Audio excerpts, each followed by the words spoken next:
Зохиолч Дашцэвгийн Мөнхбаатар. Аляахан Сэмбэрүү. Өгүүлэг. Вангийн хошууныхан өлзий өрөөл тэгширсэн эл өдөр найртай. Нар мандахаас өмнө хүүгийн талын хурмын ахлаач дагуулуудтайгаа ирэхэд үүдэн дарлага буюу хаалга барих зан үйл хэдийнэ эхэлжээ. Хүргэний талын ахлаач аргил дуугаар газрын холоос ирлээ, ам цангалаа, агт сулдлаа, алтан бомбаан амыг нээж өгтөн гэхэд нэлээд хилмигий доломгоо байрын эмэгтэй гэр дотроос сонсогдохгүй байна гэснэ чимээгүй боллоо. Ахлаач учир мэдэх хүн тул цэх зогсоод дахин хэлв. Уул даваад ирлээ. Агтмар атан тэмээ минь эзлээ. Алтан бомб өргөөнийхэн үүд хаалгыг нээж хайрлна уу гэд хариу чагнав. Дагуулууд ард нь чимээ даран зогсно.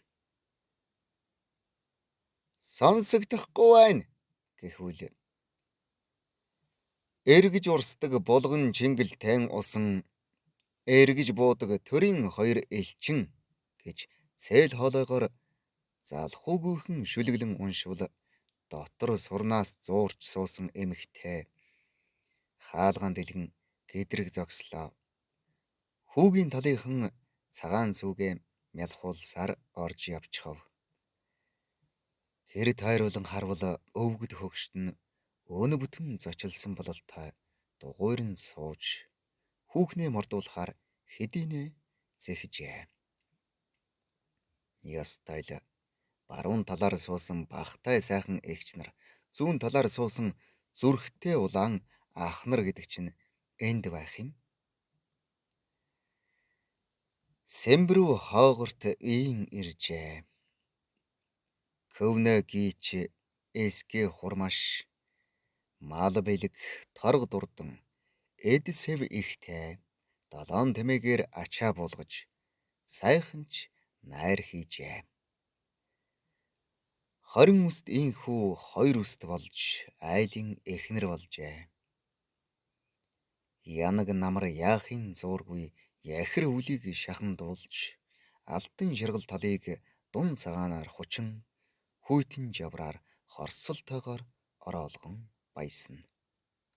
Сэмбэрүү хүүхэн хайлган шаргал цагаар хүний хүн болсон болохоор намар өвөлд өстэй юм шиг өдөр хоногийг элээж байлаа. Гэнэн жаахан бүсгүй нэг л дургүйхэн иржээ. Өдий хүртэл сэтгэлийн гүндэх нандин хүслээ нуусаар. Хэдий болтол нуух юм бүү мэд. Яахав бас цаг өнгөрөхгүй юм шиг атлаа нэг мэтгэд хаврын эхэн сар ойртжээ. Хадам аав нь жороо морныхон явдлыг засна гэсээр өглөө эртлэн мордсон билээ. Гэтэл өндөрхөн газраас харах бол голын мөсөн дээр өөд уруугүй давхиулгажээ. Нөхөр хоогор нь өөхлөө эвэртэй хүрэн хайнгаан хөтөлсөөр дэнхэг данхаг бургас аччихсан тэр дороос айсвэ. Хүндийн зам зурайсаар салабулгийн эхөөд өгсчээ. Ханангийн сүүдэрт хэдэн гялаан хонь гүйлдэж байснаа жалга руу ороод алга болчихов. Малын төрөвч бөгтөр гүвэний хормоогоор гарч өвлийн богино өдөртөө уралдан дулаан бууц руугаан хошуурчээ. Битүүний өдрөөс өртөн Сэмбэрүү эртлэн босч гэр орноо цэвэрлээд мах чансан билээ. Үд дээр хадмынхаа гурван ширдэг ганц азцыг гөвхөр бэлийн цасан дээр ирсэн нь энэ. Торгууд нутг нь мэлмид багтаж ядан харагдан. Ягаад ч юм бүү мэд нүдэнд нь нулимс үерлэн. Салхиных биш санахын нулимс гэдгийг Сэмбэрүү сайн мэдж байлаа. Тэртэй холд бээлийн хошууны нутг нь бий. хөх тэнгэр цэлийсээр нэжгээд намхан уулсын цаагуур шингэжээ. Бодолд тунарч нүдэнд үл үзэгдэх тэр буйдад хайртай ээж нь суугаа. Хүний бэр болно гэдэг хэцүү яа. Ээжигээ санаж гэр хотоон бодовч хизээч буцахгүйгээр ирсэн болохоор яалтай. Дэмийл сэтгэл шархирна. Сэмбэрүү нуруугаа амраан хэсэг зогсож байснаа нулимсаа харчаад оройн сайландаа яарав. Хоогор 5 суман торгуудын нутагт нэлээн нэрд гарсан сайн бөх. Баян айлын ч хүүхэдтэй. Болж л өгвөл юмтай. Хуурай бургас агируун газарт хар яар ханаран буухад хавтай ирийн зулай толгооноос уурс авсна. Сэмбэрүүг өхөөрдөн харснаа нудрагаа савчуулан хормоогоон гөвж гэрийн зүг таахаг алхав. Сэмбэрүү харанхуй болохоос өмнө хадмын герт ширдгийн дэвсчээд тэндээсээ хөнөг шүүрэн зээл рүү гүйв. Өвлийн урт шөнө эхэллээ. Хоогор орондоо төрүүлж ороод инэв хийлэн харах нь гэргийдээ хичнээн хайртайг хэлнэ. Цээжнийх нь яргай маханд лааны гэрэл тусч бүдүүн шуун харгай модны гол шиг зангирна. Тоонны дунгалаг дайвалзан лаа ойртоход өтгөн хар хөмсөг хууз сахлан дурайж хайраар цогшсон алагнууд нь баясан гэрэлтэн. Сэмбэрүү дээлээ тайлаад нүцгэн чигээрээ өөрт нь орж том дэрээ налан хэвтлээ. Хоогор хайрт гэргийнхээ бомбгор цагаан хөхөн дээр ээлжлэн үнсээд ар нуруугаар нь тэрч хавиргандаа наалаа. Сэмбэрүү хоогорт дасах гэж хүчлэвч үгүй л байх шиг. Ад зэтгэрэн нэгэн бодол толгойд харван орж ирээд хамаг хүслийг арчаад хайчихдаг байлаа. Ад зэтгэрийн тэр бодол нь анхны хайрын эзэн Отон. Хоогор духын хүүхэд үнэрлэлснэ. Хоо халдсан морьтой хошгор бөхөн ярих уу? Дөрвдийн далай хааны бөхийг давсан торгууд бөхийн домог сонирхолтой санагддаг. Чи юу гэж бодож байна да гэхэд Сэмбэрүү мөрөн дээр нь толгоогоо тавиад тэг гэлээ. Аргил дуутай нөхрийнх нь цээж хүнгэнэн хацар дагсан шанх ус чичгнэж төөлааны улаан дүл дайлдчихна. Сэмбэрүү сар шинийн ажилд улаарч хоёр гэр хөвөрдөн зогсоо зайгүй холигсоор бүр ядарч орхижээ. Хөгшин ван хошууныхаа шилдэг бөхчүүдийг цуглуулж 13 хоног 13 бухын шил хүзүүний махаар хооллож ширэн дээр хэвтүүлж сойдог байж гинэ. Бөхчүүдийн бэлтгэл ханж эр бяран тэгшрээд ирж хошхор суран аргамжийг 3-4 давхарлан мушгиж тасар татдаг бөх байлаа гэж дүнгнүүлэн ярьсаар Сэмбэрүү зүрмгэлэхдээ зүүдлэн хэдийнэ гэртээ оччихсан инээж баясаж байх юм. Тэр байтугай Отон ирээд баруун хоймрын суучихсан мөнөөхөл галзуу хайрын харцаар цаламдан ширтсээр байхыг яана. Хайртай залуу нь дөхөж суугаад жирэмлэж гөрсөн олон салааг эзэгнээс нь задлангаа энгэр цээж рүү нь эрчлэн ширтгэхэд байж тогтохын аргагүй. Гэтэл ханын тэрмээр гайд хоогор харснаа заналтайгаар ширтлээ. Зургийн ухаар шиг энхри ялдам охинд зэрэг дурлсан залуу эрс үүдэнд ухсхийн очоод ноцолдож эхлэхэд Сэмбэрүү цочоод сэржээ. Хоогор эхнэрийнхээ завжаар гойдсон шүлсийг арчаад өндөр дэрийн намсхан гэдрэг харуулан хэвтүүллээ. Бөхийн домог яаж төгсснийг бүү мэд. Ямар боловч Лааны гэрэл унтарчээ. Алтан хээтэй бөгтөр самхрааны бөөрөнд сарны гэгээ өндөлзөн хүйтэн жавар сэнгэнэж байв. Хоогор ухсхийн босч өрхөө бүтээхээр гарлаа. Сэмбрүү хөнжил доогуураа шургаж зөн төсөөллөөрөө айдас мэдрэн нүдээ тас анжээ. Нойронч хулжжээ. Нөхөр нь хүйтэн гуяраа халуун биеийг ороож хэвтээд унтчихв бололтой. Сахал ус ирвэгнэж зади зандын үнэр ханхална. Хүчирхэг том гар бэлхүүсийн дарж халтхаасаа хайрлахын тэнгэр хөндлсөн. Сэмбрүү зуны ихэнх сард догдолж эхэлжээ. Нөхөр нь хайрт гэргийнхээ сэтгэлийн жолоог атгаж чадаагүйг хэдийнэ гадралжээ. Харц нь хаа хол төөрч үг яриа нь хуурамч мохоо байгааг ажив.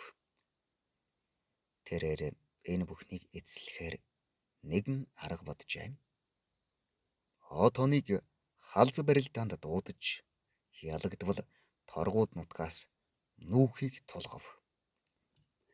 Хэрв өөрийн өвдөг шороод болбол танхилхан Сэмбрүүгэн өгч явуулъя гэвэ. Бас болоогүй 100 бог 6 агтаа хөтөлж туусаар хүргэнэ гэжээ. 15-ны сар манхайх алаг малаа өдөр ар шил дээр уулзаж учраан золох хор тохирсон байлаа. Сэмбрүү эрчүүдийн барилдааныг эхэндээ цааргалж байснаа сэтгэлийн жолоогоо мухарлахаар арга буюу зөвшөөрчээ. Нарны ширгал тоосонд тоохгүй госын төрий гялалзсан бөхчүүд өрж эхэллээ.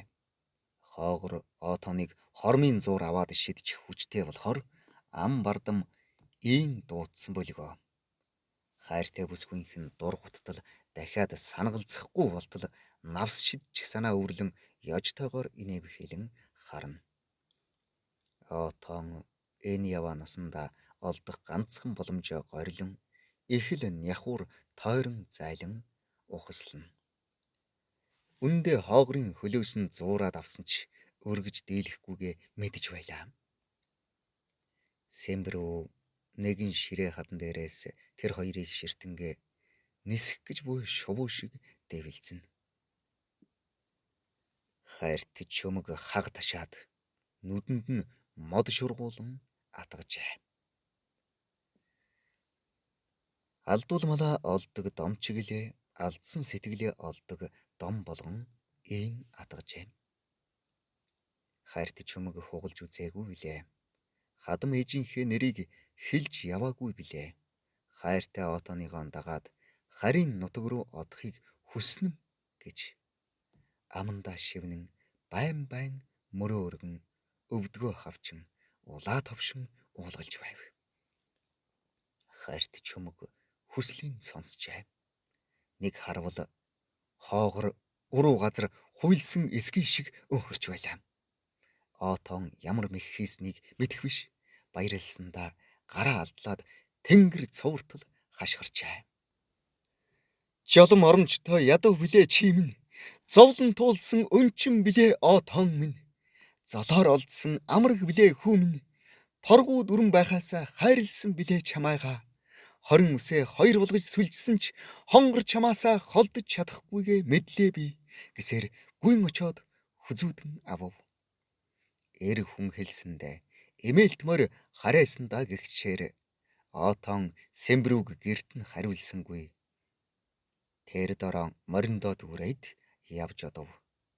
Хоогор хэсэг бандснаа. Уул нь өндөр боловч орой дээгүүрээ замтай. Учраад эс суувч урдийн аглаар явъя. Харга нь өтгөн боловч хажуу дундуураа замтай. Ханилаад эс суувч хайртай зангаар явъя гэж дуулсаар үлдвэ. Отон ганц тэмээндээ жодгор оромжоон ачаад хайртай бүсгүйн хамт харсан зүгтээ оджээ. Замд гарахын өмнө Сэмбрүүгийн ээж дээр очлоо. Сүй бэлэг хилцэж зөөлөн хатуу бараа тохиролцох бэлгүй хүн чинь хадмында зуус хадаг тавиад төрүүлэн гарчээ. Сэмбрүүгийн ээж их л сочирдон. Жороо морьтой хадам чинь зарга шүүхээр ирнэ дээ. Жолоогоо алдсан чамайг зон олон муулна да гэхэд Сэмбрүү 29 2 болов хойд хормоо сэтэрхий болов гэд ханцуугүй цэгдгэн өмсөд хайртынхаа араас гарахаар яарав. Ээж нь зулаг дээжэн өргөж хүмнэн газар хүндтэй шүү. Хүчгэрийн нүх бүдрэгтэй шүү. Хүлээж твчиж яваарай гэсээр хоцорлоо. Отон Сэмбрүү хоёр дуулан жарган явсаар намрын ихэнх сард нэгэн үзэсгэлэнт сайхан нутагт хүрэлцэн ирсэн нь Бурайд зоны нутгалдаг онон балжийн хөвөө Ирэний нурууны баруун төгсгөлийн нэгэн гол ус оймодтой өнгө ялдам омог төгс хан гай байваа. Торгуудын хошуун мартагдахгүйч тоонт нутагт ээнэгшиж яохор хатирч сураагүйч агсал бийгэн бийлж жадар малгайгаа нуун залаа жинстэй тоор биш өмсөж тоохуугасон элэгдэхээр нь бугын годоор гутал хийж цавуу шиг хатуу бяслаг шиг нягт гэр бүл болжээ.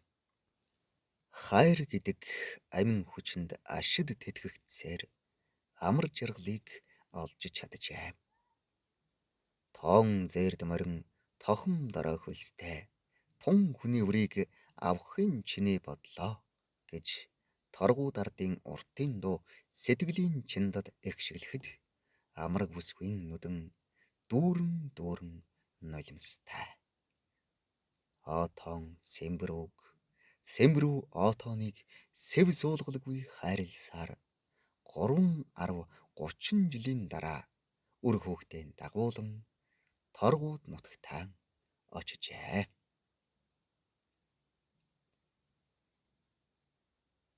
Зохиолыг бичсэн Дашзэвгийн Мөнхбаатар, уншсан Эрхэнбаярын Баттарч. Тоохгүй гос торгуудын гутал хөвнө гийч хүүгийн талынхан өөхлөө эвэр хоёр тишээ харсан эвэртэй үхэр мал зулаг дээж сүв өргөх агрун хөлдүү газар торгууд өрн торгууд охин